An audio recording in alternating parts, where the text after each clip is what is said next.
എന്താണ് heart attack? നമുക്കെല്ലാവർക്കും അറിയാം, നമ്മുടെ ഹൃദയം ഒരു പമ്പാണ്. ഈ ഹൃദയത്തിൻ്റെ പമ്പ് പേശികളാലാണ് നിർമ്മിതമായിരിക്കുന്നത്. ഈ പേശികൾ ഒരു വ്യക്തി അമ്മയുടെ ഉദരത്തിലിരിക്കുമ്പോൾ മുതൽ ആ വ്യക്തി മരിക്കുന്നിടത്തോളം നിർത്താതെ പ്രവർത്തിച്ചു കൊണ്ടിരിക്കേണ്ടതാണ്. ഈ പേശികൾക്ക് ആവശ്യത്തിന് പോഷകാഹാരവും പ്രാണവായു ഓക്സിജനും ലഭിക്കേണ്ടതാണ്. എങ്കിലേ അതിന് നിർത്താണ്ട് പ്രവർത്തിക്കാൻ സാധിക്കത്തുള്ളൂ. ഈ പ്രാണവായു ആ പേശികൾക്ക് ലഭിക്കുന്നത് ഹൃദയത്തിലെ 2 പ്രധാന രക്തധമനികൾക്കകത്തുകൂടെയാണ്. കൊറോണറി ആർട്ടറീസ് എന്നാണ് നമ്മളിതിനെ പറയുന്നത്. ഈ രക്തക്കുഴലുകൾ ഹൃദയത്തിൻ്റെ പേശികളുടെ പുറത്തുകൂടെയാണ് സ്ഥിതി ചെയ്യുന്നത്. ഈ രക്തക്കുഴലുകൾക്കകത്ത് തടസ്സം വന്ന് ആ രക്തക്കുഴൽ അടഞ്ഞു പോകുന്ന അവസ്ഥയിൽ ഈ ഹൃദയത്തിൻ്റെ പേശികൾക്ക് ആവശ്യത്തിന് പ്രാണവായുവും പോഷകാഹാരങ്ങളും ലഭിക്കാതെ വരുന്ന ഒരവസ്ഥയാണ് ഹാർട്ട് അറ്റാക്കിലേക്ക് എത്തിക്കുന്നത്. എന്തുകൊണ്ടാണ് രക്തക്കുഴലിനകത്ത് പ്രശ്നം വരുന്നത്? നമുക്ക് പ്രായം ഏറുന്ന സമയത്ത് നമ്മുടെ രക്തക്കുഴലിനകത്ത് കൊളസ്ട്രോൾ അടിഞ്ഞുകൂടാം. ഒരു വ്യക്തിക്ക് രക്തക്കുഴലിനകത്ത് കൊളസ്ട്രോൾ അടിഞ്ഞുകൂടുന്ന സമയത്ത് ആ വ്യക്തിയുടെ രക്തക്കുഴൽ, ഹൃദയത്തിലെ രക്തധമനികളുടെ വ്യാസം കുറഞ്ഞു പോകുന്നു. മിക്കപ്പോഴും നമുക്കറിയാമല്ലോ, പൈപ്പിനകത്ത് ക്ലാവ് പിടിക്കുന്ന സമയത്ത് അതിൻ്റെ വ്യാസം ചെറുതായി പോവും. അതുപോലെ തന്നെ രക്തക്കുഴലിനകത്ത് കൊളസ്ട്രോൾ അടിഞ്ഞുകൂടുന്ന സമയത്ത് ആ രക്തക്കുഴലിൻ്റെ വ്യാസം ചെറുതായി പോവും. അത് 40% ആകാം, 80% വരെയും ആകാം. ഇനി 80% അല്ലെങ്കിൽ 90% ബ്ലോക്ക് വന്നു എന്നിരിക്കട്ടെ, വ്യാസം കുറഞ്ഞു പോയി എന്നിരിക്കട്ടെ, ആ ഭാഗത്ത് രക്തം പെട്ടെന്ന് കട്ട പിടിച്ച് രക്തയോട്ടം പൂർണ്ണമായിട്ട് നിലച്ചു പോകുന്നു. ഈ രക്തയോട്ടം പൂർണ്ണമായിട്ട് നിലച്ചു പോയി കഴിഞ്ഞാൽ അതിലൂടെ ഓക്സിജൻ കടന്നു പോകത്തില്ല, അതിലൂടെ പ്രാണവായുവും പോഷകാഹാരങ്ങളും കടന്നു പോകത്തില്ല. ഈ ഹൃദയത്തിൻ്റെ പേശികൾക്ക് ആവശ്യത്തിന് ഈ പ്രാണവായു കിട്ടാത്ത ഒരവസ്ഥയാണ് ഹാർട്ട് അറ്റാക്കിലേക്ക് നയിക്കുന്നത്. എന്തൊക്കെയാണ് ഹൃദ്രോഗത്തിൻ്റെ രോഗലക്ഷണങ്ങൾ? ഹാർട്ട് അറ്റാക്കിൻ്റെ രോഗലക്ഷണങ്ങൾ എന്തൊക്കെയാണ്? സാധാരണ നമുക്ക് എല്ലാവർക്കും അറിയാം, ഒരു വ്യക്തിക്ക് നെഞ്ചുവേദന വരികയാണെങ്കിൽ അത് ഹാർട്ട് അറ്റാക്കിൻ്റെ രോഗലക്ഷണമായിരിക്കാം എന്നുള്ളത് നമുക്ക് എല്ലാവർക്കും അറിയാം. നമ്മളെല്ലാവരും പ്രതീക്ഷിക്കുന്നത് ഹൃദയാഘാതം എന്ന് വെച്ച് കഴിഞ്ഞാൽ സിനിമകളിലൊക്കെ കാണുന്ന പോലെ വലിയ നെഞ്ചുവേദന വരുന്നു, പെട്ടെന്ന് കുഴഞ്ഞു വീഴുന്നു, മരിക്കുന്നു. ഇങ്ങനെയാണ് നമ്മളെല്ലാവരും വിചാരിച്ചിരിക്കുന്നത്. പക്ഷേ 90% വ്യക്തികൾക്കും വലിയ വേദന അനുഭവപ്പെടത്തില്ല. 90% വ്യക്തികൾക്കും ഹൃദയാഘാതം വരുന്ന സമയത്ത് വളരെ നിസ്സാരമായിട്ടുള്ളൊരു വേദനയെ അനുഭവപ്പെടത്തുള്ളൂ. ചിലർക്ക് നെഞ്ചിനകത്തൊരു എരിച്ചിൽ പോലെ തോന്നാം, ചിലർക്ക് നെഞ്ചിനകത്തൊരു തിങ്ങിയിരിക്കുന്ന പോലത്തെ ഒരവസ്ഥ വരാം, ബലൂൺ വികസിപ്പിച്ച് വെച്ചിരിക്കുന്ന പോലത്തെ ഒരവസ്ഥ വരാം, ചിലർക്ക് നെഞ്ചിനകത്ത് മുഴുവനായിട്ടും ഒരു ശ്വാസം കിട്ടാത്ത ഒരവസ്ഥ വരാം. ചുരുക്കം ചിലർക്ക് വലിയ വേദനയായിട്ടും അനുഭവപ്പെടാം. ഇപ്പം ഒരു ഷുഗറുള്ള ഒരു വ്യക്തി, അല്ലെങ്കിൽ പുകവലിക്കുന്ന ഒരു വ്യക്തി, അല്ലെങ്കിൽ പ്രഷറുള്ള വ്യക്തി, കൊളസ്ട്രോൾ ഉള്ള ഒരു വ്യക്തി, നെഞ്ചിനകത്തൊരു ബുദ്ധിമുട്ട്, അസാധാരണമായിട്ടുള്ള ഒരു ബുദ്ധിമുട്ട് വന്നു കഴിഞ്ഞാൽ അത് ഹൃദയവുമായിട്ട് ബന്ധപ്പെട്ടതാണോ എന്ന് സംശയിക്കേണ്ടതാണ്. മിക്ക വ്യക്തികളും ഹൃദയത്തിൻ്റെ ഒരു ബുദ്ധിമുട്ട് വരുമ്പോഴത്തേക്ക് ഗ്യാസായിട്ട് അത് കണക്കാക്കുന്നത്. അതെന്തുകൊണ്ടെന്ന് വെച്ച് കഴിഞ്ഞാൽ ഹൃദയത്തിലെ അസുഖം വരുന്ന സമയത്ത്, ഹൃദയാഘാതം വരുന്ന സമയത്ത് മിക്ക വ്യക്തികൾക്കും നെഞ്ചിനകത്തുള്ള അസ്വസ്ഥത, ബുദ്ധിമുട്ട് ഒത്ത മധ്യഭാഗത്ത് അനുഭവപ്പെടുന്നത്. അത് ഇടത്തെ വശത്തായിരിക്കണമെന്നില്ല. മിക്കവർക്കും ഹൃദയത്തിൻ്റെ അല്ലെങ്കിൽ നെഞ്ചിൻ്റെ മധ്യഭാഗത്ത് ബുദ്ധിമുട്ട് അനുഭവപ്പെടുന്നത്. അതുപോലെ നമുക്ക് എല്ലാവർക്കും അറിയാം, നമ്മുടെ ഹൃദയം നമ്മുടെ നെഞ്ചിൻ കൂടിൻ്റെ ഇടത്തെ വശത്താണ് സ്ഥിതി ചെയ്യുന്നതെന്ന് നമുക്ക് എല്ലാവർക്കും അറിയാം. അപ്പോൾ നമ്മൾ വിചാരിക്കുന്നത് നെഞ്ചിൻ്റെ മധ്യഭാഗത്ത് വരുന്ന ഒരു ബുദ്ധിമുട്ട് മിക്കപ്പോഴും അത് ഗ്യാസാണെന്ന് നമ്മൾ പ്രതീക്ഷിക്കുന്നത്. പക്ഷേങ്കിൽ ഹൃദയം ഇടത്തെ വശത്താണ് സ്ഥിതി ചെയ്യുന്നതെങ്കിലും ഹൃദയത്തിൻ്റെ ബുദ്ധിമുട്ട്, ഹൃദയത്തിൻ്റെ വേദന, ഹൃദയത്തിൻ്റെ എരിച്ചിൽ മിക്ക വ്യക്തികൾക്കും നെഞ്ചിൻ്റെ മധ്യഭാഗത്താണ് വരുന്നത്. അതുകൊണ്ടാണ് നമ്മൾ മിക്കപ്പോഴും ഹൃദ്രോഗികൾ, ഹൃദയാഘാതം വരുന്ന ഒരു വ്യക്തി ആദ്യം കുറേ നേരമെങ്കിലും ഇത് ഗ്യാസ് ആണല്ലോ എന്ന് പ്രതീക്ഷിച്ച് വീട്ടിലിരിക്കുന്നുണ്ടാകും. കുറേ നേരം കഴിഞ്ഞ് അത് മാറാണ്ട് വരുമ്പോഴേ ഇതിനി ഹൃദയത്തിൻ്റെ ആണോ എന്ന് സംശയിച്ച് പരിശോധന ചെയ്യാൻ ആശുപത്രിയിൽ എത്താറുള്ളൂ. അതുപോലെ തന്നെ ഈ നെഞ്ചിൻ്റെ മധ്യഭാഗത്ത് വരുന്ന ബുദ്ധിമുട്ട് ചില വ്യക്തികൾക്ക് കയ്യിലോട്ട് പടരാം, 2 കൈയിലോട്ടും പടരാം. ചിലർക്ക് ഇടത്തെ കയ്യിൽ, ചിലർക്ക് വലത്തെ കൈയിലോട്ട് പടരാം. ചിലർക്ക് ഈ കഴുത്തിൻ്റെ ഭാഗത്തായിരിക്കും ബുദ്ധിമുട്ട് വരുന്നത്. ചിലർക്ക് താടിയെല്ലിലായിരിക്കും ബുദ്ധിമുട്ട് തോന്നുന്നത്. ചിലർക്ക് താടിയെല്ലിൽ മാത്രമേ എരിച്ചിലുണ്ടാകത്തുള്ളൂ. ഇപ്പം താടിയെല്ലിൽ മാത്രം എരിച്ചിൽ വരുന്ന വ്യക്തികൾ ഉടനെ ഡെൻറ്റിസ്റ്റിനെയാണ് കാണാൻ പോകുന്നത്. പല്ലിൻ്റെ എന്തെങ്കിലും ബുദ്ധിമുട്ടായിരിക്കും എന്ന് പ്രതീക്ഷിച്ചിട്ടാണ് പല്ല് ഡോക്ടറെ കാണാൻ പോകുന്നത്. അപ്പം മിക്ക വ്യക്തികൾക്കും ഹൃദ്രോഗം വരുന്ന സമയത്ത് നടുക്കാണ് ബുദ്ധിമുട്ട് വരുന്നതെങ്കിലും ചില വ്യക്തികൾക്ക് താടിയെല്ലിൽ വരാം, ചിലർക്ക് കഴുത്തിൽ ബുദ്ധിമുട്ട് വരാം, ചിലർക്ക് കയ്യിലോട്ടും ബുദ്ധിമുട്ട് വരാം. അതുകൊണ്ട് തന്നെ നമ്മൾ അറിഞ്ഞിരിക്കേണ്ടത് ഹൃദയത്തിൻ്റെ അസുഖം വരാൻ സാധ്യതയുള്ള വ്യക്തി, അതായത് ഷുഗറോ പ്രഷറോ കൊളസ്ട്രോളോ പുകവലിയോ ഉള്ള ഒരു വ്യക്തി നെഞ്ചിനകത്ത് അസാധാരണമായ ഒരു ബുദ്ധിമുട്ട് വന്നു എന്നിരിക്കട്ടെ, അതെപ്പോഴും പരിശോധന ചെയ്ത് ഹൃദയത്തിൻ്റെ രോഗലക്ഷണമാണോ എന്ന് മനസ്സിലാക്കേണ്ടതാണ്. ചില വ്യക്തികൾക്ക് ഹൃദ്രോഗം വരുന്ന സമയത്ത് രോഗലക്ഷണം ഉണ്ടായിരിക്കണമെന്നും ഇല്ല. പ്രധാനമായും ഒത്തിരി വർഷമായി പ്രമേഹമുള്ള വ്യക്തികൾ, ഒത്തിരി വർഷമായിട്ട് ഡയബറ്റീസ് ഉള്ള വ്യക്തികൾക്കാണ് ഇങ്ങനെ ഹൃദയാഘാതം വരുന്നത്. സൈലൻറ്റ് ഹാർട്ട് അറ്റാക്ക് എന്നാണ് നമ്മൾ പറയുന്നത്. നിശബ്ദമായ ഹൃദയാഘാതം എന്നാണ് നമ്മൾ പറയുന്നത്. ഈ ഡയബറ്റീസ് ഒത്തിരി നാളുള്ള വ്യക്തികൾക്ക് ഹൃദ്രോഗം വരുന്ന സമയത്ത് വേദന അനുഭവപ്പെടത്തില്ല. ആ കൂട്ടരെയാണ് നമ്മൾ സൈലൻറ്റ് ഹാർട്ട് അറ്റാക്ക് എന്ന് പറയുന്നത്. ഈ സൈലൻറ്റ് ഹാർട്ട് അറ്റാക്ക് വരുന്ന വ്യക്തികളുടെ ലോങ് ടേം ഔട്ട്കം നല്ലതല്ല. അതായത് ഹൃദ്രോഗം വരുന്ന സമയത്ത് അവരറിയുന്നില്ല. അതുകൊണ്ട് തന്നെ ഹൃദ്രോഗത്തിൻ്റെ സങ്കീർണതകൾ കൂടുതലായിട്ടും ഈ വ്യക്തികൾക്ക് വരാൻ സാധ്യതയുണ്ട്. മരണം വരെ സംഭവിക്കാനും ഇടയുണ്ട്. പക്ഷേങ്കിൽ നമ്മൾ അറിഞ്ഞിരിക്കേണ്ടത് ഷുഗർ ഒത്തിരി വർഷമായിട്ടുള്ള വ്യക്തികൾക്കും നെഞ്ച് വേദന അനുഭവപ്പെട്ടില്ലെങ്കിലും നെഞ്ചിനകത്തൊരു ശ്വാസം കിട്ടാത്തൊരവസ്ഥ വരാൻ ഇടയുണ്ട്. അതുകൊണ്ട് ഡയബറ്റീസ് ഉള്ളവർക്ക് നെഞ്ച് വേദന ആയിരിക്കത്തില്ല മിക്കപ്പോഴും ഹൃദയാഘാതത്തിൻ്റെ രോഗലക്ഷണം. വെറും ഒരു ശ്വാസം തിങ്ങുക, ഒരു ശ്വാസം കിട്ടാത്തൊരവസ്ഥ വരിക, അല്പം വിയർക്കുക, നമ്മൾ സാധാരണമായി വന്നിട്ട് നെഞ്ചിനകത്ത് അനുഭവപ്പെട്ടിട്ടില്ലാത്ത ഒരു ബുദ്ധിമുട്ട് വരുന്നു എന്നുണ്ടെങ്കിൽ അത് ഹൃദ്രോഗത്തിൻ്റെ ആണോ എന്ന് നമ്മൾ സംശയിക്കണം. അതിൻ്റെ പരിശോധനകൾ ചെയ്യേണ്ടതുമാണ്. എന്തൊക്കെയാണ് ഹൃദ്രോഗം വരാനുള്ള കാരണം? എന്തൊക്കെയാണ് ഹൃദയത്തിലെ രക്തധമനികൾക്കകത്ത് ബ്ലോക്ക് വരാനുള്ള കാരണങ്ങൾ? നമ്മൾ ഈ കാരണങ്ങളെ അപായ ഘടകങ്ങൾ എന്നാണ് പറയുന്നത്, റിസ്ക് ഫാക്ടേഴ്സ് എന്നാണ് പറയുന്നത്. ഈ അപായ ഘടകങ്ങൾ ഉള്ള വ്യക്തികൾക്ക് ഹൃദ്രോഗം വരാനുള്ള സാധ്യത കൂടുതലാണ്. എന്തൊക്കെയാണ് അപായ ഘടകങ്ങൾ? നമ്മൾ ഈ അപായ ഘടകങ്ങളെ മോഡിഫയബിൾ റിസ്ക് ഫാക്ടേഴ്സും നോൺ മോഡിഫയബിൾ റിസ്ക് ഫാക്ടേഴ്സുമാണ് ആയിട്ടാണ് തരംതിരിക്കുന്നത്. അതായത് മാറ്റം വരുത്താൻ സാധിക്കാത്ത അപായ ഘടകങ്ങളും മാറ്റം വരുത്താൻ സാധിക്കുന്ന അപായ ഘടകങ്ങളും. എന്തൊക്കെയാണ് മാറ്റം വരുത്താൻ സാധിക്കാത്ത അപായ ഘടകങ്ങൾ? ഒന്ന്, പ്രായം കൂടുന്ന സമയത്ത് ഒരു വ്യക്തിക്ക് ഹൃദ്രോഗം വരാനുള്ള സാധ്യത കൂടുതലാണ്, ബ്ലോക്ക് വരാനുള്ള സാധ്യത കൂടുതലാണ്. രണ്ട്, പാരമ്പര്യം. ഹൃദയാഘാതം പാരമ്പര്യമായിട്ട് കിട്ടുന്നൊരു അസുഖമാണ്. എൻ്റെ അപ്പനോ അമ്മയ്ക്കോ എൻ്റെ സഹോദരനോ ഹൃദ്രോഗം വന്നു എന്നുണ്ടെങ്കിൽ എനിക്കും ഹൃദയത്തിലെ രക്തധമനികൾക്കകത്ത് ബ്ലോക്ക് വരാൻ സാധ്യത കൂടുതലാണ്. മൂന്നാമത്തെ non modifiable risk factor sex. അതായത് ഒരു വ്യക്തി ആണായിട്ട് ജനിച്ചു കഴിഞ്ഞാൽ ഹൃദ്രോഗം, അതായത് ബ്ലോക്ക് വരാനുള്ള സാധ്യത, രക്തധമനികൾക്കകത്ത് തടസ്സം വരാനുള്ള സാധ്യത സ്ത്രീകളെക്കാളും കൂടുതലാണ്.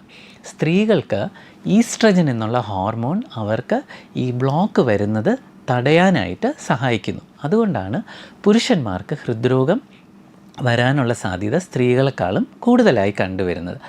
ഞാൻ ഈ പറഞ്ഞ 3 കാര്യങ്ങളും, അതായത് പാരമ്പര്യം, പ്രായം, പുരുഷനായി ജനിക്കുക, ഈ 3 കാര്യങ്ങളും നമുക്ക് മാറ്റം വരുത്താൻ സാധിക്കാത്ത അപായ ഘടകങ്ങളാണ്.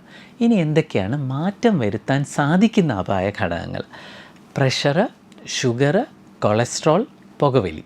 ഈ 4 കാര്യങ്ങൾ. അതായത് പുകവലിക്കുന്ന ഒരു വ്യക്തിക്ക് ഹൃദ്രോഗം വരാനുള്ള സാധ്യത 8 മടങ്ങ് പുകവലിക്കാത്ത വ്യക്തിയെക്കാളും കൂടുതലാണ്. ഷുഗർ ഉള്ള വ്യക്തികൾക്ക്, പ്രമേഹം വളരെ നാളായിട്ട് ഉള്ള വ്യക്തികൾക്ക് ഹൃദയത്തിനകത്ത് ബ്ലോക്ക് വരാനുള്ള സാധ്യത വളരെ കൂടുതലാണ്. അതുപോലെ തന്നെ കൊളസ്ട്രോൾ കൂടിയിരിക്കുന്ന വ്യക്തികൾക്ക്, പ്രഷർ നല്ല രീതിയിൽ നിയന്ത്രിക്കാത്ത വ്യക്തികൾക്ക്, ഈ വ്യക്തികൾക്കെല്ലാം ഹൃദയത്തിലെ രക്തധമനികൾക്കകത്ത് കൊളസ്ട്രോൾ അടിഞ്ഞുകൂടാനും ഹൃദയ രക്തധമനികൾക്കകത്ത് ബ്ലോക്ക് വരാനും സാധ്യത വളരെ കൂടുതലാണ്. ഞാൻ ഈ പറഞ്ഞ കാര്യങ്ങളെല്ലാം നമ്മൾ കൺവെൻഷണൽ റിസ്ക് ഫാക്ടേഴ്സായിട്ടാണ് കണ്ടുവരുന്നത്. അതായത് പണ്ട് മുതലേ നമുക്കറിയാവുന്ന അപായ ഘടകങ്ങളാണ്. ഇനി ചില അപായ ഘടകങ്ങൾ നമ്മൾ ഈ അടുത്ത ഇടയ്ക്ക് കണ്ടുവരുന്ന കുറച്ച് അപായ ഘടകങ്ങളുണ്ട്. ഒന്ന്, വ്യായാമമില്ലായ്മയും പൊണ്ണത്തടിയും. അതായത് എക്സസൈസ് ചെയ്യാത്ത ഒരു വ്യക്തിക്ക്, വെയിറ്റ് കൂടുതലുള്ള ഒരു വ്യക്തിക്ക് ഹൃദ്രോഗബാധ വരാനുള്ള സാധ്യത മറ്റുള്ളവരെക്കാളും കൂടുതലാണ്. 2, ജങ്ക് ഫുഡ്, അതായത് നല്ല രീതിയിലുള്ള ഭക്ഷണം കഴിക്കാതെ ഇരിക്കുന്ന വ്യക്തികൾക്ക്, അതായത് അമിതമായിട്ട് കൊഴുപ്പും അമിതമായിട്ട് ഉപ്പുമെല്ലാം ഉള്ള ഭക്ഷണ പദാർത്ഥങ്ങൾ കഴിക്കുന്ന വ്യക്തികൾക്ക് ഹൃദ്രോഗം വരാനുള്ള സാധ്യത കൂടുതലാണ്. അതുപോലെ തന്നെ മാനസിക സമ്മർദ്ദം, അതായത് മെൻ്റൽ സ്ട്രെസ്സ് കൂടുതലുള്ള വ്യക്തികൾക്കും ഹൃദ്രോഗം വരാനുള്ള സാധ്യത കൂടുതലാണ്. ഞാൻ ഈ പറഞ്ഞ കാര്യങ്ങൾ, അതായത് അമിതമായിട്ട് സ്ട്രെസ്സ് വരുന്ന വ്യക്തികൾ, വ്യായാമമില്ലാത്ത വ്യക്തികൾ, പൊണ്ണത്തടി ഉള്ളവർ, അതുപോലെ തന്നെ നല്ല രീതിയിൽ ഭക്ഷണം കഴിക്കാത്ത വ്യക്തികൾ, ഇവർക്കുമെല്ലാം ഹൃദയത്തിനകത്ത് ബ്ലോക്കും കൊളസ്ട്രോൾ അടിഞ്ഞുകൂടി തടസ്സം വന്ന് ഹൃദയാഘാതം വരാനുള്ള സാധ്യത കൂടുതലാണ്. എന്ത് രോഗലക്ഷണം വരുന്ന സമയത്താണ് ഒരു വ്യക്തി ഹൃദയാഘാതം എനിക്കുണ്ടോ എന്ന് സംശയിച്ച് ഡോക്ടറെ കാണേണ്ടത്? 2 രീതിയിൽ ഹൃദയത്തിൻ്റെ രോഗലക്ഷണം ഒരു വ്യക്തിക്ക് വരാം. ഹൃദയാഘാതം വരുന്ന സമയത്ത് നമുക്കറിയാം, ഹൃദയത്തിലെ രക്തധമനികൾക്കകത്ത് കൊളസ്ട്രോൾ അടിഞ്ഞുകൂടി ബ്ലോക്ക് വരുന്നു. ഒരു വ്യക്തിക്ക് 80% ഉള്ള ഒരു ബ്ലോക്ക് ഉണ്ടെന്നിരിക്കട്ടെ. ആ വ്യക്തിക്ക് മിക്കപ്പോഴും രോഗലക്ഷണങ്ങളൊന്നും വെറുതെ ഇരിക്കുന്ന സമയത്ത് കാണത്തില്ല. പക്ഷേങ്കിൽ ആ വ്യക്തി വേഗത്തിൽ നടക്കുന്ന സമയത്ത്, അല്ലെങ്കിൽ കയറ്റം കയറുന്ന സമയത്ത് ആ വ്യക്തിക്ക് നെഞ്ചിനകത്തൊരു ബുദ്ധിമുട്ട് അനുഭവപ്പെടാം. ചിലർക്കത് വേദനയായിട്ട് അനുഭവപ്പെടാം, ചിലർക്കൊരു എരിച്ചിലായിട്ട് അനുഭവപ്പെടാം, ചിലർക്ക് വെറും ഒരു ശ്വാസം മുട്ടായിട്ട് അനുഭവപ്പെടാം.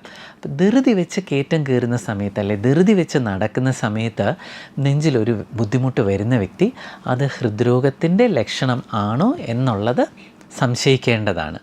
ഇതിന് നമ്മൾ എഫേർട്ട് അഞ്ചൈന എന്നാണ് പറയുന്നത്. അതായത് വെറുതെ ഇരിക്കുമ്പോഴല്ല, ധൃതി വെച്ച് വ്യായാമം ചെയ്യുന്ന സമയത്ത് ഒരു ബുദ്ധിമുട്ട് വരുന്നതിനെ നമ്മൾ എഫേർട്ട് അഞ്ചൈന എന്നാണ് പറയുന്നത്. 2ാമത്തെ കൂട്ടരുണ്ട്, പെട്ടെന്ന് ഹാർട്ട് അറ്റാക്ക് വരുന്ന വ്യക്തികൾ. അതായത് ഞാൻ ആദ്യം പറഞ്ഞത് ഒരു 70, 80, 90% ബ്ലോക്കുള്ള വ്യക്തിക്ക് അനുഭവപ്പെടുന്ന ബുദ്ധിമുട്ടാണ്. ഇനി ഒരു വ്യക്തിയുടെ രക്തക്കുഴലിനകത്ത് 100% ബ്ലോക്ക് വന്നു എന്നിരിക്കട്ടെ.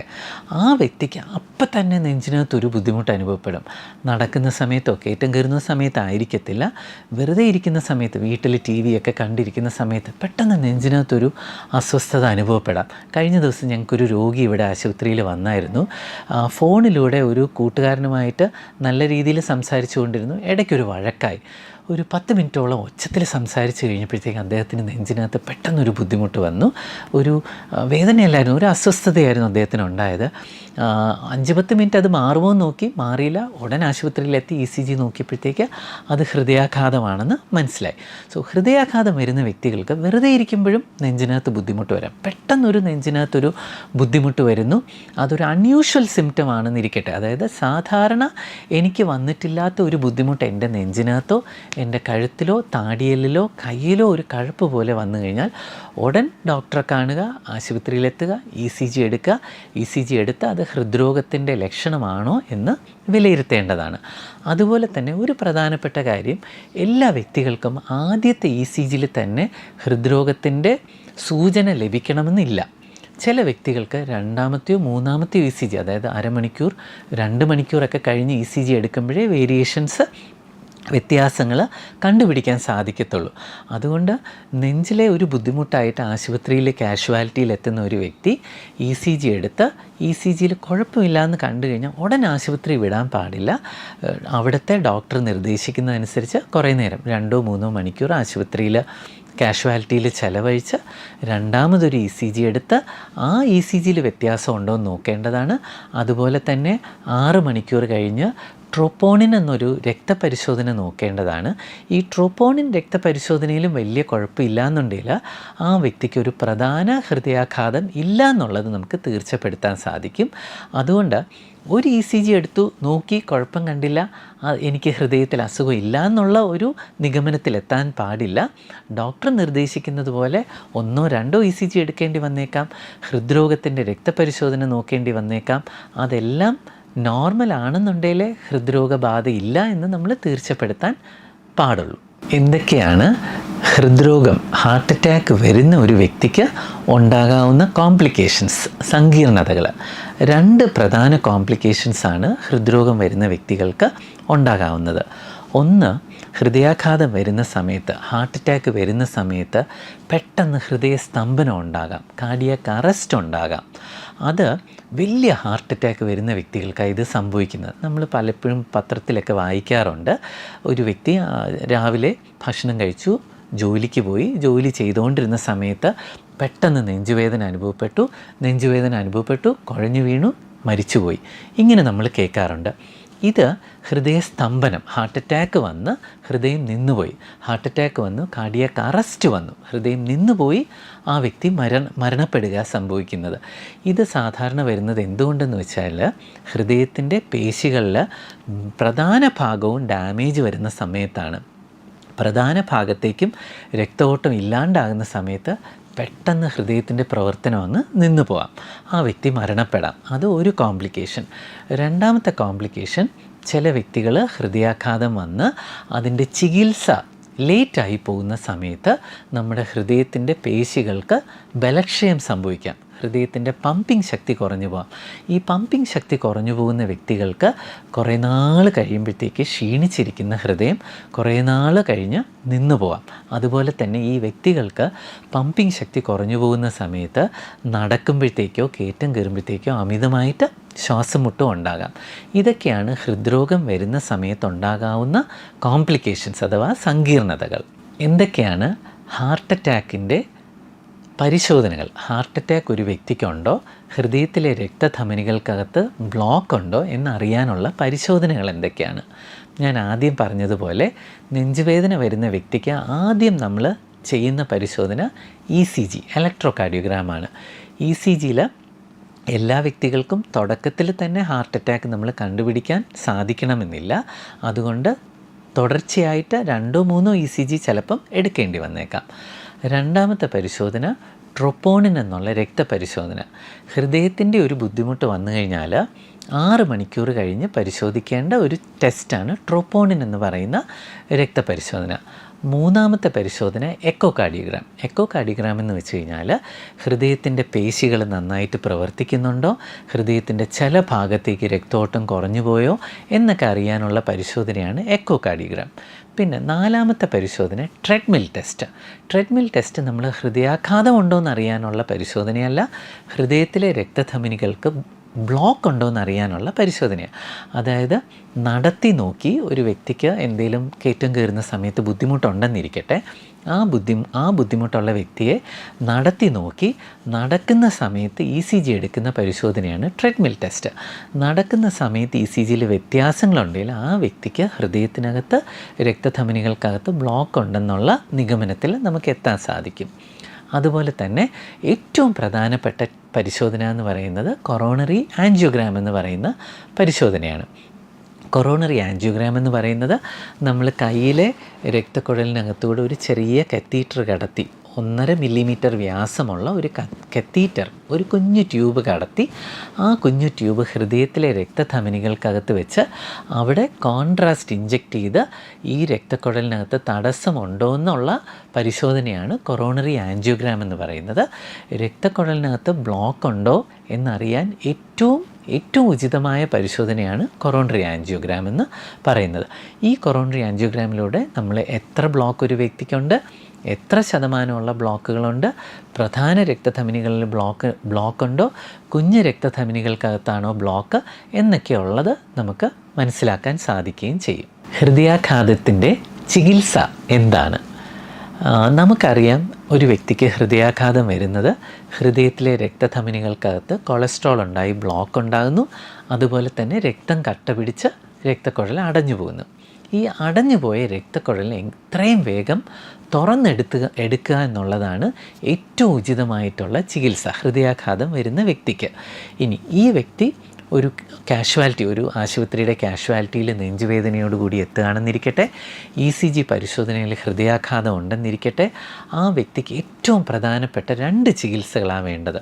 ഒന്ന്, കുറച്ച് ബ്ലഡ് തിന്നർ മരുന്നുകൾ, രക്തം കട്ട പിടിക്കാണ്ടിരിക്കാനുള്ള ആസ്പിരിൻ, ക്ലോപ്പിഡോഗ്രിൽ, കൊളസ്ട്രോൾ കുറയ്ക്കുന്ന മരുന്ന്, ഇങ്ങനത്തെ 2-3 മരുന്നുകൾ എമർജൻസി ആയിട്ട് ആ വ്യക്തി കഴിക്കേണ്ടതായിട്ടുണ്ട്. അത് കഴിഞ്ഞിട്ട് ആ വ്യക്തിയുടെ രക്തക്കുഴൽ എങ്ങനെയെങ്കിലും നമുക്ക് പെട്ടെന്ന് തുറന്നെടുക്കണം. ആ രക്തക്കുഴൽ തുറന്നെടുക്കാൻ നമുക്ക് 2 ചികിത്സകളാണ് ഉള്ളത്. ഒന്ന് ത്രോംബോലൈറ്റിക് തെറാപ്പി, ഒരു ഇഞ്ചക്ഷൻ എടുത്തു കഴിഞ്ഞാൽ ഈ രക്തക്കട്ട അലിഞ്ഞു പോകാനുള്ള സാധ്യത കൂടുതലാണ്. അപ്പോൾ ഈ രക്തക്കട്ട അലിയിക്കാനുള്ള ഇഞ്ചക്ഷൻ എടുക്കുക എന്നുള്ളത് ഒരു ചികിത്സാ രീതിയാണ്. രണ്ടാമത്തെ ചികിത്സാ രീതി, ആ വ്യക്തി കാഷ്വാലിറ്റിയിൽ എത്തിക്കഴിഞ്ഞാൽ ഉടൻ തന്നെ കാഷ്വാലിറ്റിയിൽ നിന്ന് ആ വ്യക്തിയെ കാർഡിയാക് കത്തീട്രൈസേഷൻ ലാബിൽ എത്തിച്ച്, കാത്ത് ലാബിൽ എത്തിച്ച് ആൻജിയോഗ്രാഫി എമർജൻസി ആയിട്ട് ചെയ്ത് രക്തക്കുഴലിലെ തടസ്സം നിർണ്ണയിച്ച് അപ്പം തന്നെ ആ രക്തക്കുഴലിലെ ബ്ലോക്ക്, കൊളസ്ട്രോളും മാറ്റി, ആ ഭാഗത്തുള്ള രക്തക്കട്ടകളും മാറ്റി അവിടെ ബലൂൺ വെച്ച് വികസിപ്പിച്ച് അവിടെ സ്റ്റെൻറ്റ് വെക്കുന്നതാണ് അതിന് ഏറ്റവും ഉചിതമായിട്ടുള്ള ട്രീറ്റ്മെൻറ്റ്. 2 ട്രീറ്റ്മെൻറ്റ് നമ്മൾ പറയുമ്പോഴത്തേക്ക് ത്രോംബോലൈറ്റിക് തെറാപ്പി, ഇഞ്ചക്ഷൻ അഥവാ എമർജൻസി ആൻജിയോപ്ലാസ്റ്റി. ഈ ത്രോംബോലൈറ്റിക് തെറാപ്പി, അതായത് രക്തക്കട്ട അലിയിച്ച് കളയുന്ന ഇഞ്ചക്ഷൻ ഉപയോഗിച്ചുള്ള ചികിത്സ 60% വ്യക്തികൾക്കും ഗുണപ്രദമാണ്. അതായത് ഹാർട്ട് അറ്റാക്ക് വരുന്ന 60% വ്യക്തികൾക്കും ഈ ത്രോംബോലൈറ്റിക് തെറാപ്പി ഗുണം ചെയ്യും. പക്ഷേങ്കിൽ ഈ എമർജൻസി ആൻജിയോപ്ലാസ്റ്റി കൂടുതൽ മെച്ചപ്പെട്ടതാണ്. 95% വ്യക്തികൾക്കും ഹൃദയാഘാതം വരുന്ന സമയത്ത് ഈ എമർജൻസി ആൻജിയോഗ്രാമും എമർജൻസി ആൻജിയോപ്ലാസ്റ്റിയും കൊണ്ട് ഗുണമുണ്ടാകും. ബാക്കി 5% വ്യക്തികളുണ്ടല്ലോ, ഈ അൺഫോർച്ചുനേറ്റ് ആയിട്ടുള്ള വ്യക്തികൾ, അതായത് ഭാഗ്യമില്ലാത്ത വ്യക്തികൾ, ഹൃദയാഘാതം വന്നു കഴിഞ്ഞാൽ എന്ത് ചികിത്സ ചെയ്താലും ചുരുക്കം ചിലർക്ക് നല്ല റിസൾട്ട്സ് കിട്ടണമെന്നില്ല. അപായം സംഭവിക്കാൻ വളരെ ചുരുക്കം ചില വ്യക്തികൾക്ക് സാധ്യതയുണ്ട്. അതുകൊണ്ട് നമ്മളൊരു നെഞ്ചുവേദന വരുന്ന ഒരു വ്യക്തി, ഹൃദയാഘാതം വരുന്ന ഒരു വ്യക്തി ഒരു കാർഡിയാക് കത്തീട്രൈസേഷൻ ലാബും കാർഡിയോളജി നല്ല സൗകര്യമുള്ള ആശുപത്രിയിൽ എത്തിക്കഴിഞ്ഞാൽ ഏറ്റവും ഉചിതമായിട്ടുള്ള ചികിത്സ എമർജൻസി ആയിട്ട് അടഞ്ഞുപോയ രക്തക്കുഴൽ ആൻജിയോപ്ലാസ്റ്റിയിലൂടെ നീക്കം ചെയ്യുക എന്നുള്ളതാണ് ഏറ്റവും ഉചിതമായിട്ടുള്ള ചികിത്സ. ഇനി ഏതൊക്കെ വ്യക്തികൾക്കാണ് ബൈപ്പാസ് ശസ്ത്രക്രിയ വേണ്ടി വരുന്നത്? ഹൃദയത്തിനകത്ത് 1, 2, 3 ബ്ലോക്ക് വരെയുള്ള വ്യക്തികൾക്ക് ആ ബ്ലോക്ക് ബലൂൺ ഉപയോഗിച്ച് തടസ്സം മാറ്റി ആ ഭാഗത്ത് സ്റ്റെൻറ്റ് വെച്ച് കഴിഞ്ഞാൽ അതിലൂടെ രക്തഓട്ടം പുനഃസ്ഥാപിക്കപ്പെടാം. ഇനി ഹൃദയത്തിലെ രക്തധമനികൾക്കകത്ത് പലയിടത്ത് ബ്ലോക്ക് ഉണ്ടെന്നിരിക്കട്ടെ, 5, 6, 7 ബ്ലോക്കുള്ള വ്യക്തികൾക്ക് ആൻജിയോപ്ലാസ്റ്റി ഉചിതമായിട്ടുള്ള ചികിത്സയല്ല. ഈ പല ബ്ലോക്കുകളും ഉള്ള വ്യക്തികൾക്ക് എപ്പോഴും ബൈപ്പാസ് സർജറിയാണ് കൂടുതൽ ഗുണപ്രദമായിട്ടുള്ള ചികിത്സ. ഹൃദയാഘാതം വന്ന ഒരു വ്യക്തി ചികിത്സ കഴിഞ്ഞ് വീട്ടിൽ പോയി കഴിഞ്ഞാൽ ഏറ്റവും പ്രധാനപ്പെട്ട കാര്യം അറിഞ്ഞിരിക്കേണ്ടത്, വൺസ് നമുക്ക് ഹാർട്ട് അറ്റാക്ക് വന്നു കഴിഞ്ഞാൽ ജീവിതകാലം മുഴുവനും നമ്മൾ മരുന്ന് കഴിച്ചിരിക്കണം. പ്രധാനമായിട്ടും 3 മരുന്നുകളുണ്ടാകും. ഒന്ന്, രക്തം കട്ട പിടിക്കാണ്ടിരിക്കാനുള്ള മരുന്ന്, ആസ്പിരിൻ പോലെയുള്ള മരുന്ന്. രണ്ടാമത്തത്, ഹൃദയമിടിപ്പിൻ്റെ സ്പീഡ് നിയന്ത്രിക്കാനുള്ള മരുന്ന്, അതായത് ബീറ്റ ബ്ലോക്കർ എന്ന് പറയുന്ന മരുന്ന്. മൂന്നാമത്തെ പ്രധാനപ്പെട്ട മരുന്ന് സ്റ്റാറ്റിൻ ഗുളിക. സ്റ്റാറ്റിൻ എന്ന് വെച്ചാൽ കൊളസ്ട്രോൾ കുറയ്ക്കുന്ന ഗുളിക. കൊളസ്ട്രോൾ ഇല്ലാത്ത ഒരു വ്യക്തിയും ഹൃദയാഘാതം വന്നു കഴിഞ്ഞാൽ ജീവിതകാലം മുഴുവനും കൊളസ്ട്രോൾ കുറയ്ക്കുന്ന മരുന്ന് കഴിക്കേണ്ടതാണ്. കൊളസ്ട്രോൾ തീരെ കുറവുള്ള വ്യക്തികളും ആ മരുന്ന് കഴിക്കുന്നത് കൊണ്ടുള്ള ഗുണം എന്താണെന്ന് വെച്ച് കഴിഞ്ഞാൽ, ഹൃദയത്തിനകത്ത് ശരീരത്തിലെ കൊളസ്ട്രോൾ പോയി വീണ്ടും അടിഞ്ഞുകൂടാനുള്ള സാധ്യത കുറഞ്ഞു കിട്ടും. വീണ്ടും ഭാവിയിൽ ഒരു ഹൃദയാഘാതം വരുന്നത് തടയാൻ സാധിക്കും. അതുകൊണ്ട് ഒരിക്കലും ഒരു ഡോക്ടറിൻ്റെ നിർദ്ദേശം ഇല്ലാണ്ട് കൊളസ്ട്രോളിൻ്റെ മരുന്ന് നിർത്താൻ പാടില്ല, ബീറ്റ ബ്ലോക്കർ മരുന്ന് നിർത്താൻ പാടില്ല. അതുപോലെ ആസ്പിരിൻ പോലെ രക്തം കട്ടപിടിക്കാതെ ഇരിക്കാനുള്ള മരുന്നും നിർത്താൻ പാടില്ല. ഇത് ദീർഘനാൾ കഴിക്കേണ്ടിയ മരുന്നുകളാണ് ഈ 3 എണ്ണവും. ഞാൻ ഹൃദ്രോഗത്തെക്കുറിച്ചും അതിൻ്റെ പരിശോധനകളെക്കുറിച്ചും അതിൻ്റെ രോഗലക്ഷണങ്ങളെക്കുറിച്ചും അതിൻ്റെ സങ്കീർണതകളെക്കുറിച്ചും അതിൻ്റെ ചികിത്സകളെക്കുറിച്ചും പറഞ്ഞത് നിങ്ങൾക്ക് ഗുണപ്രദമായി എന്ന് പ്രതീക്ഷിക്കുന്നു. Thank you so much.